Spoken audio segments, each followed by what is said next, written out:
राधे राधे दोस्तों, स्वागत है आप सभी का मेरे रिचार्ज क्रिएटिविटी चैनल में। और मैं हूँ रिचा। दोस्तों, पिछली वीडियो में हमने एटीट्यूड के विषय में जानकारी ली थी और आज की हमारी जो वीडियो है उसी का यह दूसरा बिंदु है, यानी कि एप्टीट्यूड। इसी से संबंधित हम आपको जानकारी देने जा रहे हैं। यह दोनों जो है एक जैसे ही प्रतीत होते हैं, परंतु इनमें बहुत अंतर है। एटीट्यूड का अर्थ होता है व्यवहार, तो एप्टीट्यूड का अर्थ होता है योग्यता। योग्यता यानी कि आपने क्या सीखा हुआ है, आपके अंदर कितना ज्ञान है, कितनी दक्षता है अपने विषय से संबंध में। यह ज्ञान ही अपनी योग्यता को प्रदर्शित करता है। यदि आपने डिग्री प्राप्त कर रखी है, आप एक कुशल वक्ता भी हैं अपने विषय के, तो आप एक योग्य व्यक्ति की श्रेणी में शामिल किए जाएंगे। यह एप्टीट्यूड व्यक्ति के निरंतर कार्यशील या अभ्यास के कारण दिन प्रतिदिन निखरता ही चला जाता है, जिसे अभ्यास भी कहा जाता है। इस प्रकार साथियों, हमने पिछली वीडियो में भी और आज की वीडियो में भी हम यही देख रहे हैं कि एटीट्यूड यानी व्यवहार और एप्टीट्यूड यानी कि योग्यता। अगर व्यक्ति के अंदर ये दोनों गुण मौजूद होंगे तो व्यक्ति को सफल होने से कोई नहीं रोक सकता। तो चलिए वीडियो को अब स्टार्ट करते हैं।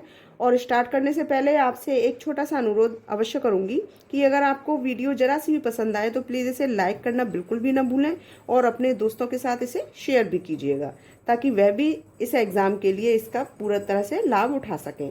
और अगर चैनल पर नए आए हैं और पहली बार मेरी वीडियो को देख रहे हैं तो सबसे पहले आप इसको सब्सक्राइब ज़रूर करें। और अगर आपको अपने सिलेबस से संबंधित कोई भी जानकारी चाहिए तो मुझे कमेंट बॉक्स में अवश्य बताएं, ताकि हर वीडियो आपको समय से मिलती जाए।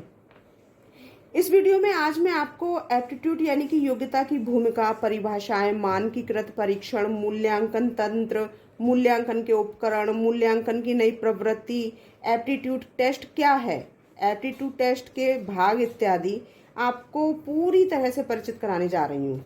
तो इसलिए वीडियो को आप लास्ट तक अवश्य देखें, क्योंकि ये हमारा महत्वपूर्ण पॉइंट है।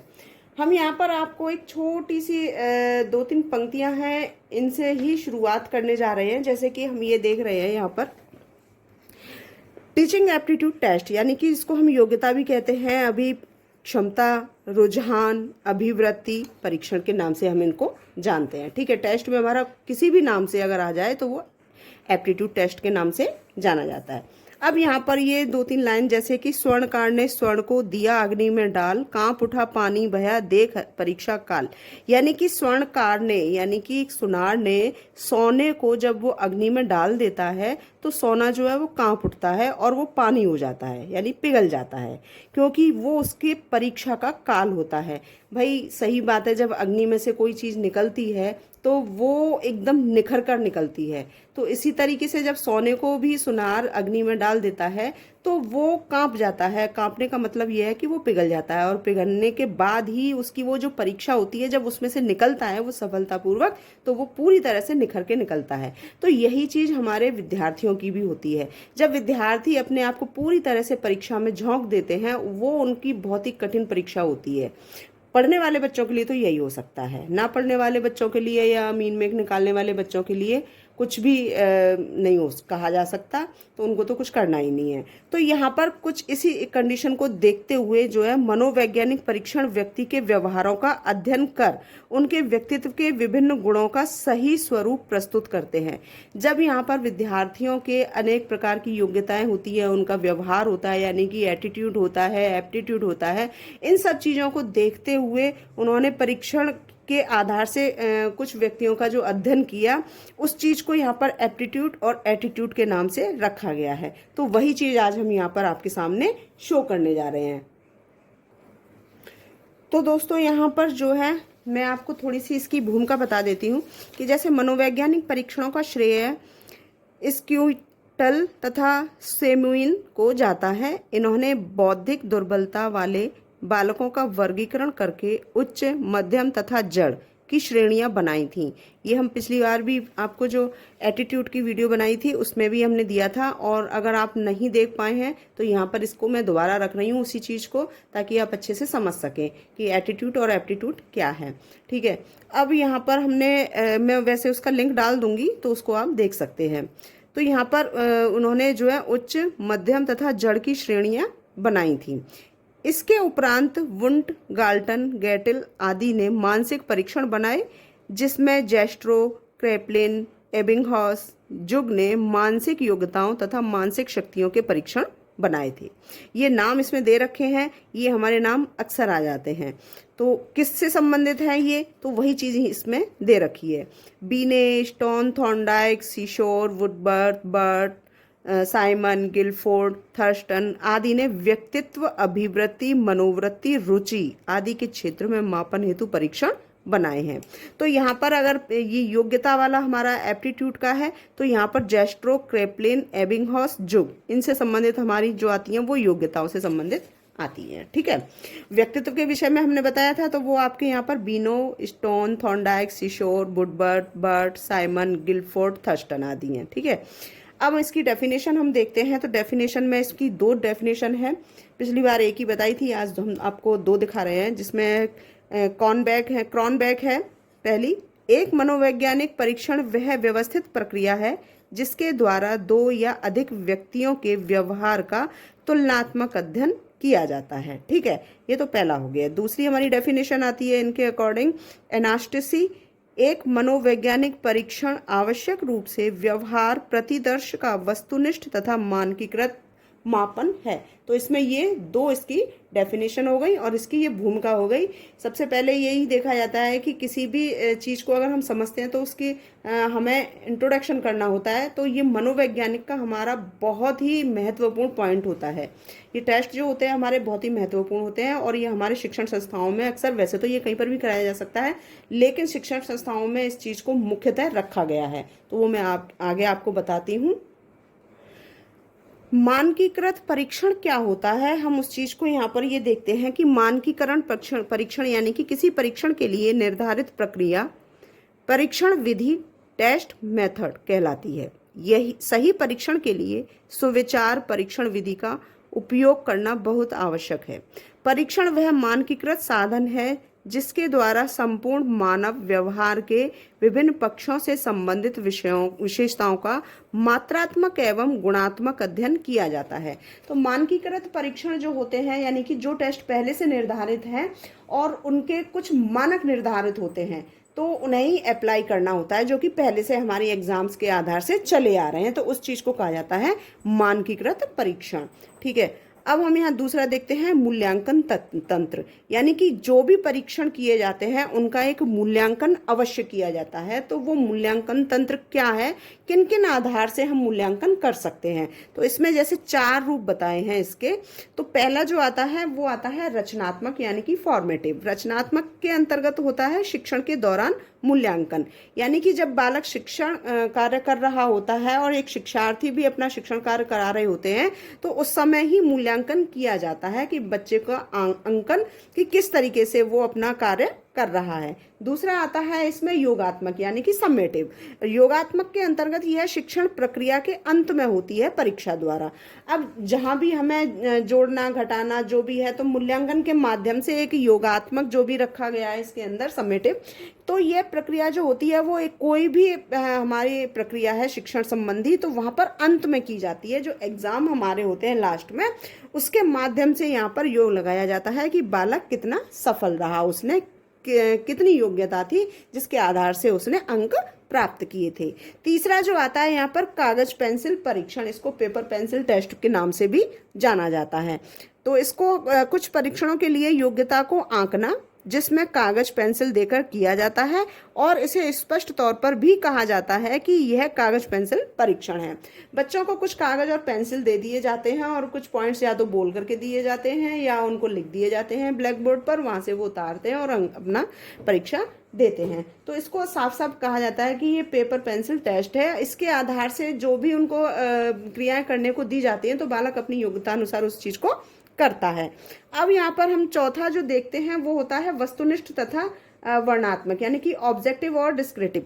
तो यहाँ पर ये जो है हमारा इसमें ऑब्जेक्टिव यानी कि MSQ टाइप के क्वेश्चंस होते हैं या ऐसे टाइप के क्वेश्चंस होते हैं जिसमें योग्यता का अंकन तथा समय का अंकन किया जाता है कि बालक की योग्यता क्या है, इसका एक कुछ क्वेश्चंस इस तरीके से दे दिए जाते हैं, उसको वो आराम से करता है और उसमें समय का महत्व रखता है कि यहाँ पर उसने कितनी मात्रा में और कितने कम समय में उस चीज को किया है। तो यहाँ पर ये मूल्यांकन तंत्र के जो है इसमें 4 रूपरेखाएं इसकी बताई हैं, या 4 प्रकार से ये मूल्यांकन किया जाता है जिससे कि बालक की योग्यता का अंकन किया जा सके।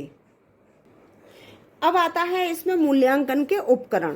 मूल्यांकन करने के लिए क्या क्या टूल्स हमें अप्लाई करने होते हैं एक बालक के लिए जब उसका टेस्ट लिया जाता है, तो वो जैसे आता है यहाँ पर पहला है किस्सा रिकॉर्ड। इसके अंतर्गत क्या होता है कि इसमें शिक्षक छात्रों के हर प्रकार के व्यवहार को अपने शब्दों में लिखता चला जाता है, यानी कि एक कहानी टाइप होता है कि एक कहानी सुना दी जाती है, या तो एक शिक्षक कहानी सुनाए या फिर कुछ किसी भी बच्चे को एक टॉपिक दे दिया जाता है और उस पर वो कहानी बनाओ और सुनाओ उस चीज को।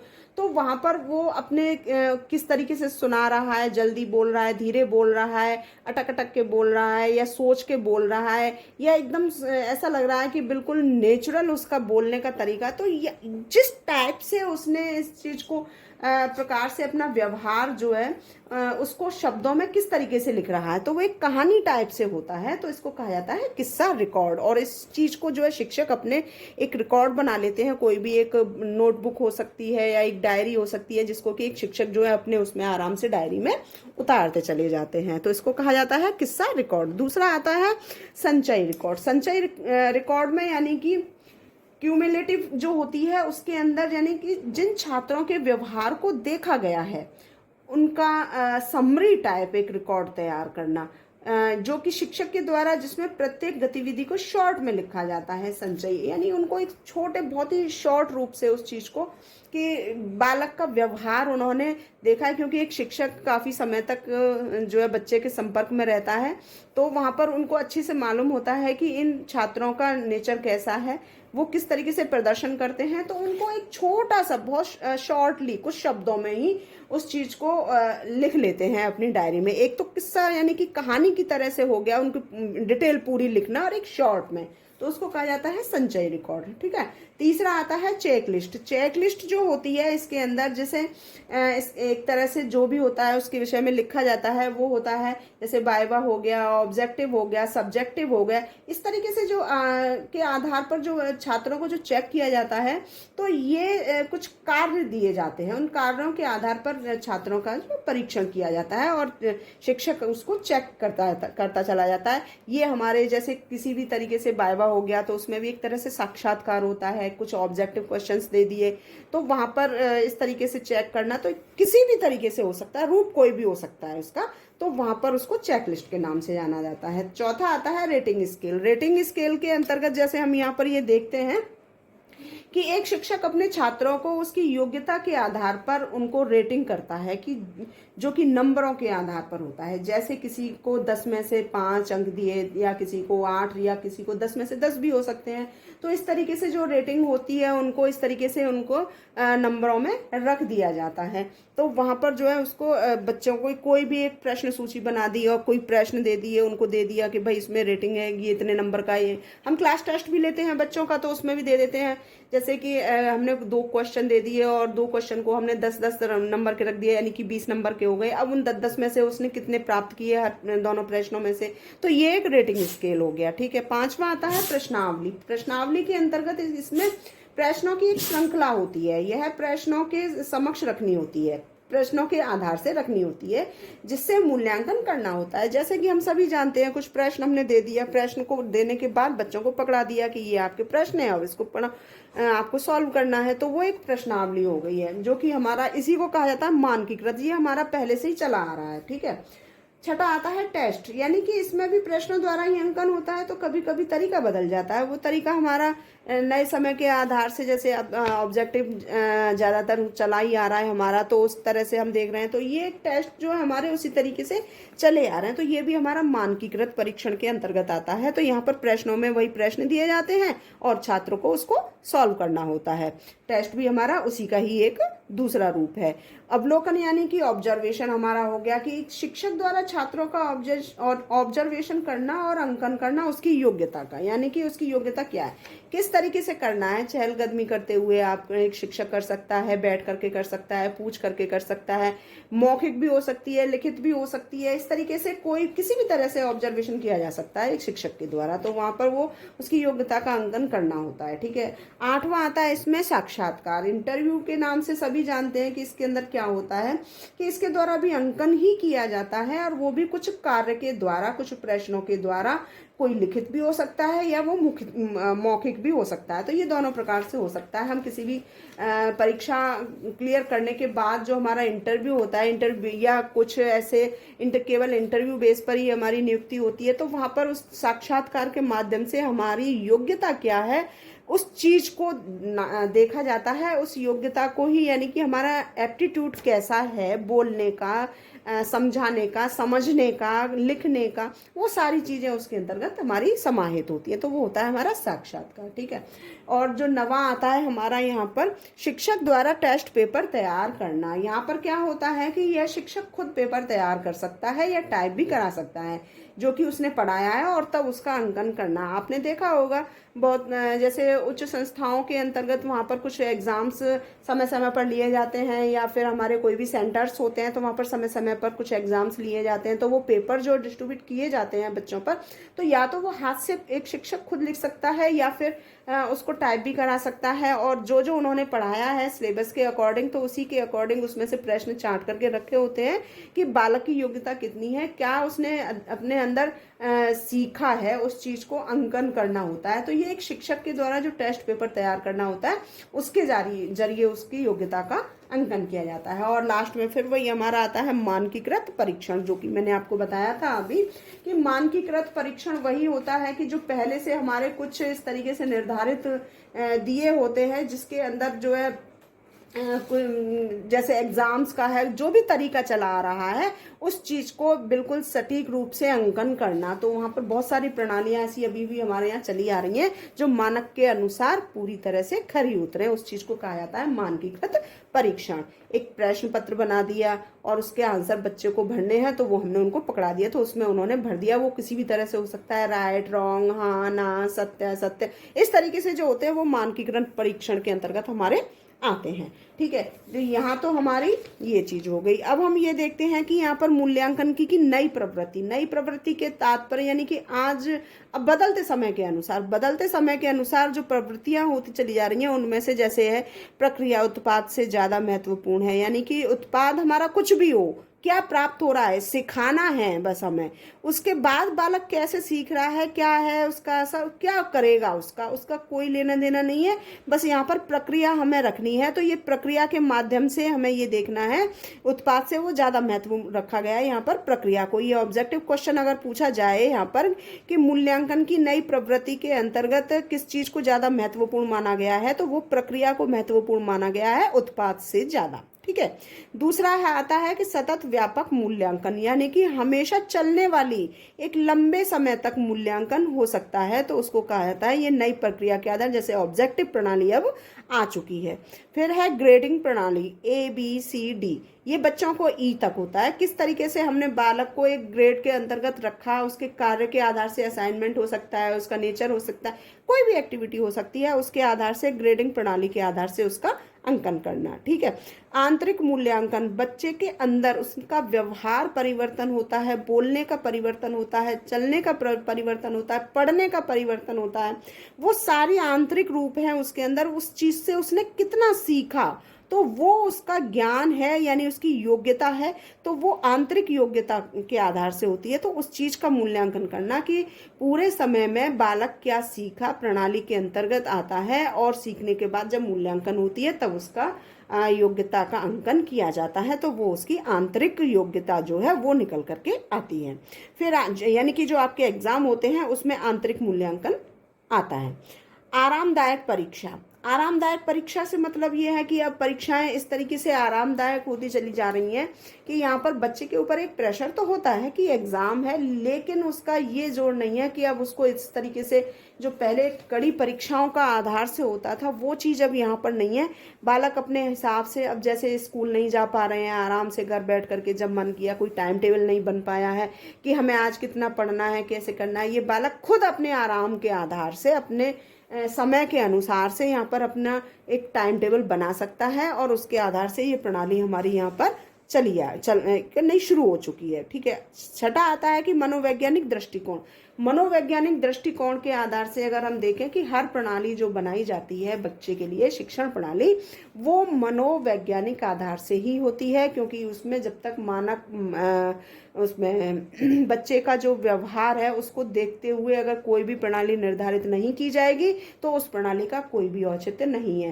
बालक को आसान से आसान, बहुत ही सुलभता से प्रदान की जा सके, ऐसी ही प्रणालियां होनी चाहिए ताकि बालक अपने अंदर योग्यता को धारण कर सके। और जो अंत में यहाँ पर इसके सातवां है, और भी हो सकती हैं लेकिन यहाँ पर मुझे ये 7 लगी। तो यहाँ पर संवेगात्मक प्रणाली का महत्व नहीं है।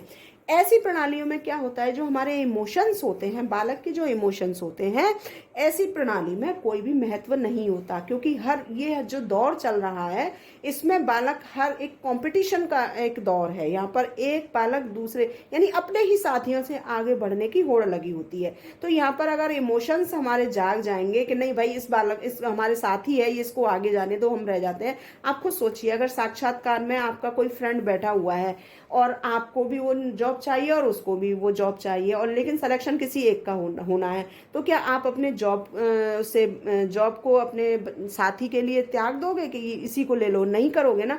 वहां उस समय क्या होगा कि कैसे भी हमें मिल जाए, कैसे भी हमें मिल जाए, पता नहीं यानी क्या होना है। तो ये सारी विचारधाराएं हमारे अंदर आती हैं। तो ये योग्यता जो है हमारी उसी समय काम आती है। लेकिन यहाँ पर एक चीज जब ये देखा गया है कि आज के दौर में जो नई प्रवृत्ति है मूल्यांकन के लिए, तो यहाँ पर जो है इमोशंस का बिल्कुल भी औचित्य नहीं है। यहाँ पर हमें केवल और केवल अपनी ही योग्यता का प्रदर्शन करना है। ठीक है, यहाँ तक आया समझ में? अब हम यहाँ पर ये देखते हैं कि एप्टीट्यूड टेस्ट आखिर है क्या। ठीक है, इस परीक्षण द्वारा व्यक्ति या छात्र की तार्किक शक्ति का परीक्षण किया जाता है। यानी कि उस चीज को हम यहाँ पर ये देखते हैं इस तरीके से कि बालक के अंदर कितनी कैपेसिटी है, जिससे कि बालक जो है अपना उस कोई भी हमारी क्रिया क्यों ना हो, उस चीज को कितना सॉल्व कर सकता है। सोचना, तार्किक यानी सोचना, तर्क के आधार पर सोचना उसकी कैपेसिटी है, तो उस चीज को वो कितना आराम से कर सकता है, कितनी जल्दी कर सकता है। तो यह टेस्ट किसी व्यक्ति के वर्तमान ज्ञान की परीक्षा ना करके उसके तत्काल निर्णय की काबिलियत की परख करता है। यानी कि हम सोचे कि वर्तमान ज्ञान की जो परीक्षा है उसको हम समाधान निकालें, तो ऐसा बिल्कुल भी नहीं है। यहाँ पर उसको तत्काल निर्णय लेना पड़ता है, कुछ समय के लिए टालना नहीं है। तो वो जो काबिलियत होती है तत्काल निर्णय लेने की काबिलियत, उसी चीज को यहाँ पर परखा जाता है। तो इसके द्वारा मैथ्स रीडिंग एबिलिटी, कम समय में एक्यूरेसी के साथ समस्या को हल करने की काबिलियत और रीजनिंग एबिलिटी जैसे क्षेत्रों में कैंडिडेट की दक्षता का परीक्षण किया जाता है। तो यहाँ पर जो है बहुत सारे हमारे ऐसे सब्जेक्ट्स होते हैं, जैसे मैथ्स है, रीडिंग है, कुछ इस तरह से एबिलिटीज वगैरह है। तो इसमें बहुत ही कम समय में जो एक्यूरेसी के साथ समस्या को हम हल करने की जो एक काबिलियत होती है, किस तरीके से हम सॉल्व कर सकते हैं तुरंत। जैसे कि आपने देखा होगा, मैं उदाहरण के आधार से दूं, एक अब तो खैर एलईडी लाइट हमारे आती है, तो तुरंत स्विच ऑन किया तो तुरंत जल जाती है। पहले जो आपने जानते होंगे कि ट्यूबलाइट जो होती थी वो टिमटिमाते हुए तब एक जलती थी, यानी कुछ सेकंड के लिए वो लिप लिप लिप करती थी और उसके बाद फिर वो जो है वो जलती थी। और बल्ब ये होता था कि बल्ब तुरंत जैसे ही स्विच ऑन किया तुरंत लाइट देता था। तो इसी तरीके से बालक की जो सोचने की क्षमता होती है, कक्षा के अंदर जब कुछ प्रश्न पूछे जाते हैं तो कुछ बच्चे तुरंत हाथ खड़ा कर देते हैं, और तो उनकी योग्यता के आधार से, ठीक है, वही योग्यता है इनका एप्टीट्यूड। और कुछ बच्चे ऐसे होते हैं कि सोचते हैं तब हाथ खड़ा करते हैं, और कुछ ऐसे होते हैं सोचते हैं, दूसरों को सुनते हैं, उसके बाद उनकी समझ में आता है तब जाकर के वो हाथ खड़ा करते हैं, और कुछ तो हाथ खड़ा ही नहीं करते हैं। तो इस तरीके से जो उनका एप्टीट्यूड टेस्ट होता है वो यही होता है कि इसमें तत्काल, ये जो है ना, तत्काल निर्णय की काबिलियत को परखा जाता है एप्टीट्यूड टेस्ट के अंदर। तो हमारा ये इसका आंसर इसमें निकल करके आता है। तो ये चीज़ है हमारा एप्टीट्यूड टेस्ट। ठीक है, अब इसमें जो है हम ये देखते हैं कि एप्टीट्यूड टेस्ट के जो भाग हैं वो कौन कौन से। तो इसके ये दो भाग बताए हैं, एक तो स्पीड टेस्ट और एक पावर टेस्ट। अब स्पीड टेस्ट के अंतर्गत है कि इसमें सीधे सीधे प्रश्न होते हैं, इसमें समय का परीक्षण होता है कि समय कितना कम लगा है। यह परीक्षण प्रशासनिक व क्लरिकल स्तर के लिए किए जाते हैं। तो ये हमारा ऑब्जेक्टिव क्वेश्चन आ सकता है कि एप्टीट्यूड टेस्ट के भाग कितने हैं। तो दो भाग होते हैं। अब ये भी पूछा जा सकता है कि स्पीड टेस्ट किस लेवल का होता है या इसमें किस तरीके से प्रश्न आते हैं। तो इसमें सीधे सीधे प्रश्न होते हैं और इसमें समय का जो परीक्षण किया जाता है, जैसे कि हम लोग आजकल जो एक जो दौर चल रहा है परीक्षा काल का, जैसे कि ऑब्जेक्टिव क्वेश्चन करते हैं तो उसमें सीधे सीधे प्रश्न दिए होते हैं और उसमें एक समय के आधार से हमें टिक मार्क करना होता है या गोले भरने होते हैं। तो उस तरीके से ये हमारे हो गए और उसमें समय भी हमें ये देखना होता है कि कितने समय का हमें ये करना होता है। तो वहाँ हमने उस चीज़ को ये देखा और यह परीक्षण जो किया जाता है वो प्रशासनिक व क्लरिकल स्तर से किए जाते हैं। ठीक है, तो ये तो स्पीड टेस्ट का हो गया। अब आता है दूसरा पावर टेस्ट। इसके अंदर क्या होता है कि इस परीक्षण में प्रश्नों की संख्या कम होती है। यहाँ पर प्रश्नों की संख्या तो कम होती है, लेकिन तो यहाँ पर ये आइडिया ना लगा लें आप कि प्रश्न संख्या कम हो गई तो यानी कि ये आसान होगा। लेकिन जब प्रश्नों की संख्या होती है तो वह काफ़ी जटिल भी होते हैं यहाँ पर। तो यहाँ पर जैसे ही प्रश्नों की संख्या कम हो गई तो वो बहुत ज़्यादा जटिल हो जाते हैं। जब ये जटिल हो गए तो यह परीक्षण प्रोफेशनल अथवा मैनेजरियल पोस्ट की परीक्षा के लिए ही किया जाता है और यह परीक्षा बार बार के अभ्यास पर किया जाता है। ये बहुत टफ होता है, जिसको पावर टेस्ट के नाम से जाना जाता है। तो यहाँ पर ये जो है प्रश्नों की संख्या हम सुनते हैं कि कम है तो कम से आइडिया लगा लिया, ये तो बहुत जल्दी हो जाएगा। लेकिन आप सोचिए कि इतना आसान नहीं होता है परीक्षा को देना। तो उसके लिए वहाँ पर फिर समय की भी जो है बंधता होती है और साथ ही साथ यहाँ पर फिर वो उतने ही जटिल भी बन जाते हैं। तो ये उसी हिसाब से यहाँ पर रखे जाते हैं। तो इसको कहा जाता है पावर टेस्ट के नाम से जाना जाता है। तो ठीक है साथियों, यहाँ तक मैंने आपको ये पूरा बता दिया। तो इस प्रकार क्षमता, शक्ति, मूल या अधिग्रहण के लिए एक सामान्य शब्द है जो किसी को अच्छी तरह से करने में सक्षम बनाता है। महान क्षमता वाले व्यक्ति ही योग्यता के आधार पर ऊंचाई के शिखर पर पहुंच जाते हैं। यही योग्यता की पहचान है। यही एप्टीट्यूड टेस्ट अथवा योग्यता परीक्षण है। तो साथियों, यहाँ पर हमने ये देखा कि एप्टीट्यूड और एटीट्यूड क्या था। मैंने पिछली वीडियो में आपको एटीट्यूड के विषय में बताया था जो कि हमारे व्यवहार से संबंधित था, और आज इसका ये दूसरा भाग है जो कि एप्टीट्यूड से संबंधित है। अगर किसी भी व्यक्ति के अंदर एटीट्यूड और एप्टीट्यूड दोनों ही चीज है तो उसको शिखर तक पहुंचने में कोई भी नहीं रोक सकता, क्योंकि जब तक व्यक्ति का एटीट्यूड अच्छा नहीं होगा, उसका व्यवहार अच्छा नहीं होगा, उसकी पहचान नहीं बन सकती है। और जब तक उसके अंदर एप्टीट्यूड नहीं आएगा यानी कि योग्यता नहीं होगी, तब तक उसको और भी मतलब निखारा नहीं जा सकता। इसलिए ये दोनों ही गुण एक साथ होते हैं अगर जिस व्यक्ति में, उसका तो समझ लो कि बस भविष्य जो है बहुत ही गोल्डन होने वाला है। तो ये सारी चीजें हमने यहाँ पर आज देखा था आपको इस वीडियो के अंदर। तो साथियों, यह है आज की हमारी एप्टीट्यूड से संबंधित पूरी जानकारी, और आशा करती हूँ कि आपको समझ में भी आई होगी और पसंद आई है। तो आप इसको सही लगे तो आप इसको प्लीज़ वीडियो को लाइक करना बिल्कुल भी ना भूलें, और साथ में इसको अपने फ्रेंड्स के साथ शेयर भी कर दें ताकि वो भी इसका पूरी तरह से लाभ उठा सके। पहली बार अगर चैनल पर आए हैं तो चैनल को सब्सक्राइब ज़रूर कर लें ताकि आपको मेरी किसी भी वीडियो का नोटिफिकेशन आपको समय से मिलता जाए। वीडियो देखने के लिए आप सभी का बहुत बहुत धन्यवाद। नमस्कार।